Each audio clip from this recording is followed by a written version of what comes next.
So have you been wondering when this so-called housing crash is going to start that we've all been hearing about for so long? Well, if that's the case, you're certainly in the right place because that's exactly what I'm going to talk about right here in the video. Let's get into it and discuss all the details. Now, first off, thank you so much for liking and sharing this video with those buttons right down below. I really do appreciate it. Thank you so much for being part of the community.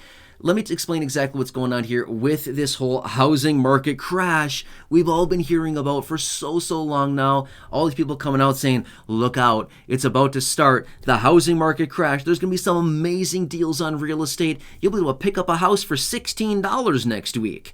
No, I don't think so. But anyway, let me explain exactly what's going on here. Now, look at the current situation right now. What is going on with real estate and housing? Well, the market is honestly not doing that great, as in prices are remaining steady. In fact, we just saw a new report that came out the other day showing that the median household price right now that is selling as of right now across the entire country is $442,000. That has gone up significantly over the last couple years, as we were sitting in the low 300s just a couple years ago. That has gone up substantially. But basically what's going on with the housing market is a whole lot of nothing. In other words, there's some inventory sitting on the market. There's a few buyers out there kicking tires on houses, taking a look at what's going on. And we're not seeing this massive crash. We're seeing interest rates oscillating right around this 7% range. Sometimes it dips below into the high 6% range. Sometimes it goes up into the mid 7% range. But it's been oscillating right around this 7% range for quite a while now, right? So the number of buyers that are out there right now is relatively limited. In other words, there's not that many people that are rushing the doors on all these houses saying, I gotta have this one right now. Let's offer, $15,000 over asking or 10% over asking, and I gotta get into this house right away with multiple offers. It's just not happening right now. Why? Because buyers have the ultimate upper hand right now. Sellers are just kind of sitting there and just waiting to see what happens. With buyers facing these massive interest rates right now, jacked up because of the Federal Reserve and a variety of other economic factors that are coming out right now, nobody's really in this urgency to buy houses like what we saw back a couple years ago when we saw multiple offers on basically everything. All of these concessions that were coming in, we saw people busting down the doors to get in these houses. It was nuts. Multiple offers going like crazy. Offers that were 10% over, 15% over asking, no inspections, all kinds of stuff like this. It was absolutely nuts a couple years ago, right? But things have cooled off substantially since then. What a difference time makes, right? But anyway, so when is this big crash going to come in that we've been hearing about for so long with people saying, oh, we're going to see this massive crash? All right, so let me explain what's going on here. In my honest opinion and what I'm seeing out there, it's not happening. We are not going to see a massive crash in real estate, in the housing market anytime soon. Now, it could potentially happen, but let me explain exactly what would need to happen to this market in order to see a massive crash, okay? It's probably not what you're thinking. You're probably thinking, oh, a major recession, right? No, that's actually not what I'm thinking. In fact, a recession, it's not going to do anything to the market, okay? There's a couple of different things that could actually crash this market, but I actually honestly don't even foresee this happening, okay? Couple different things. If the Federal Reserve came in and raised interest rates even more, if interest rates on mortgages, as in a 30-year fixed rate mortgage or even 15-year, not that many people get 15-year, it's mostly 30-year mortgages that people get, right? If interest rates continue to go up and we started to see a 8.5, 9, 9.5, 10+% interest rate out there, I highly doubt that's going to happen as well. But if we were to see something like this, you may see buyers, the little few of them that are out there right now, buyers are like dinosaurs. There's a few of them around and they're kind of going away. There's not a whole lot of them, right?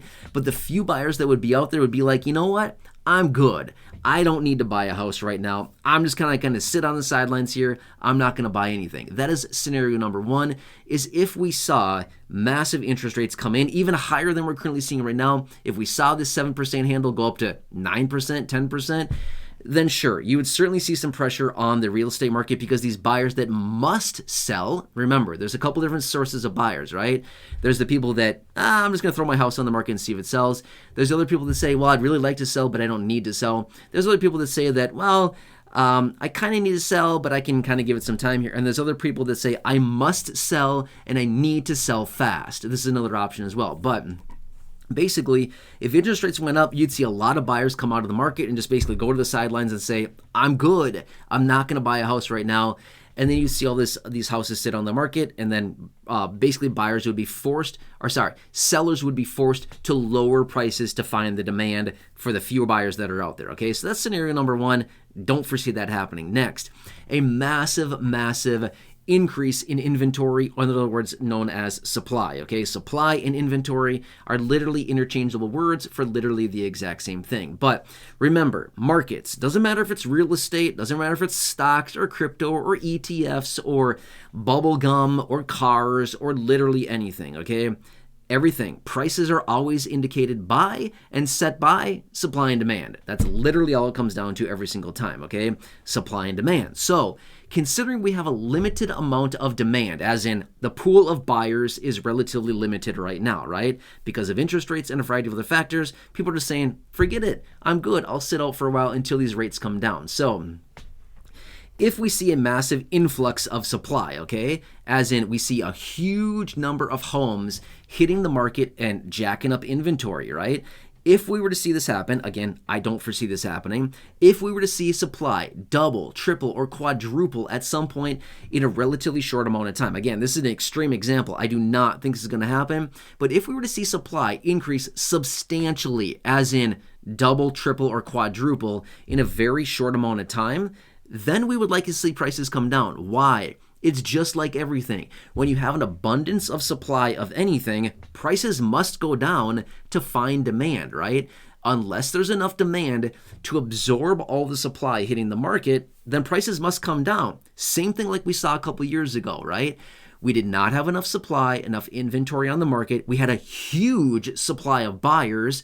And what did this do? It drove prices higher because buyers were saying, I'm crazy. I'm nuts. I'm willing to pay anything for this house. I'm going to offer as much as I possibly can. We're going to get into multiple offers. And we saw prices going through the roof. At that point, we saw prices going up very fast, very significantly, because there was an abundance of buyers. Money was cheap, right?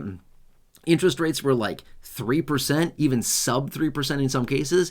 That is practically free. That is basically free money right there, okay? So we saw a couple years ago an abundance of buyers driving prices up on the limited supply we had on the market. There was a huge amount of buyers for the amount of supply. Therefore, prices must go up. It's simple supply and demand. Same situation here. We have kind of a limited amount of buyers because of interest rates and all these other factors, and we have supply. Now, if supply were to ramp up significantly, like I said, double,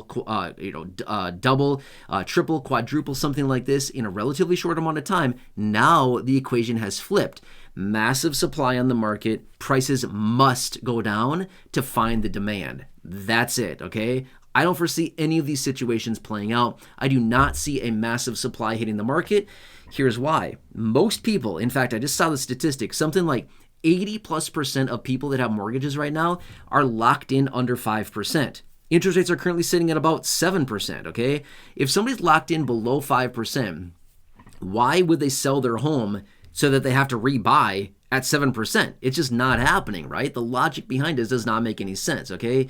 So for this whole idea of massive supply to hit the market, don't see it happening. There's no reason for it to. Logically, it does not make sense. There's not going to be a massive supply increase. But if there happens to be, well, then we know what's going to happen, and this could possibly happen. Now remember, here's the interesting thing about real estate, right? Like the stock market, everybody across the entire country and globally trades on the same stocks, the same ETFs, the same crypto. It's all the difference of supply and demand globally and represented in the stock market. However, when it comes to real estate, you might have one city in one state in one location of the country that may see a huge influx of supply for some weird reason, and you may see prices in that one region go down a little bit, 5, 10, 15, maybe 20%.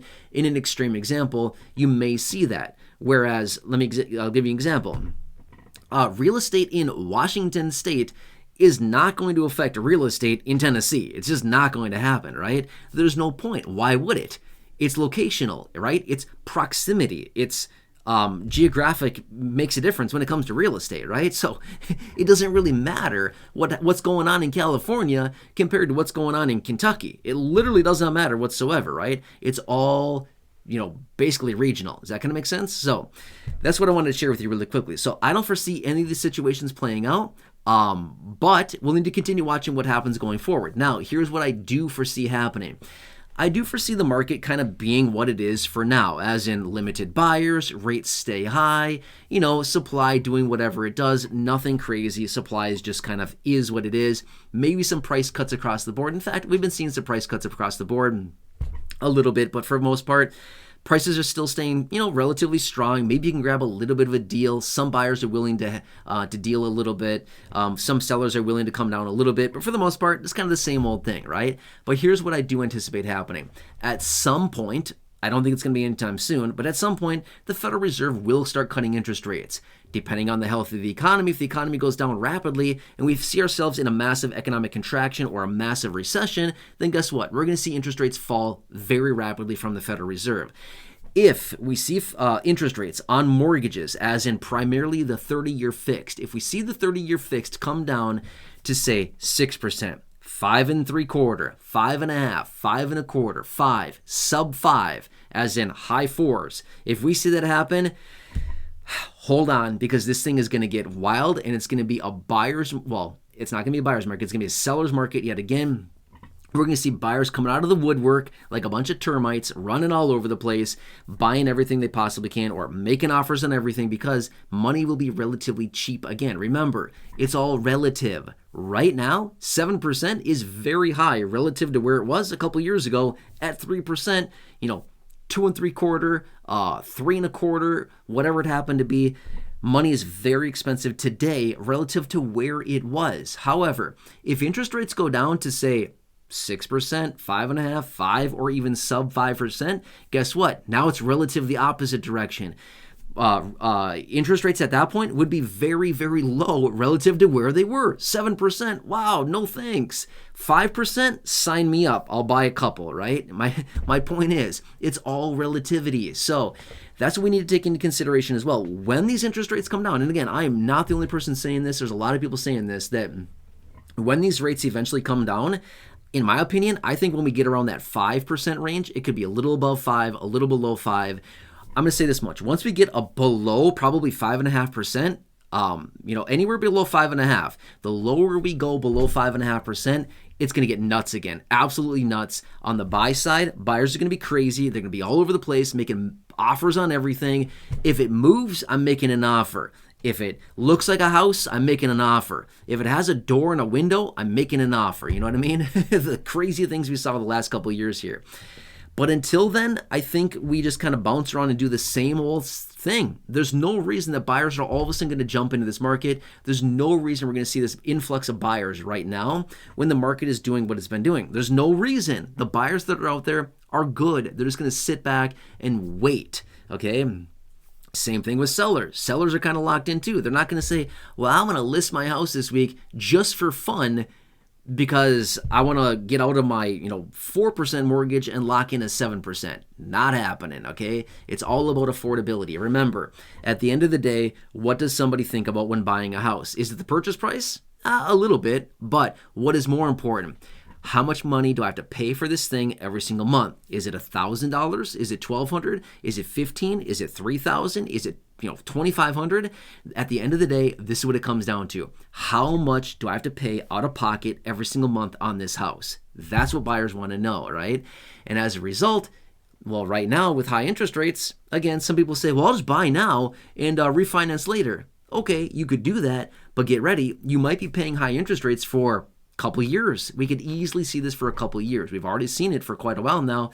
It could continue to persist. Make sense? Anyway, I'm going to leave it at that for now. Again, please make sure to like the video, share the video down below with those buttons. Feel free to subscribe to the channel with the button down below as well.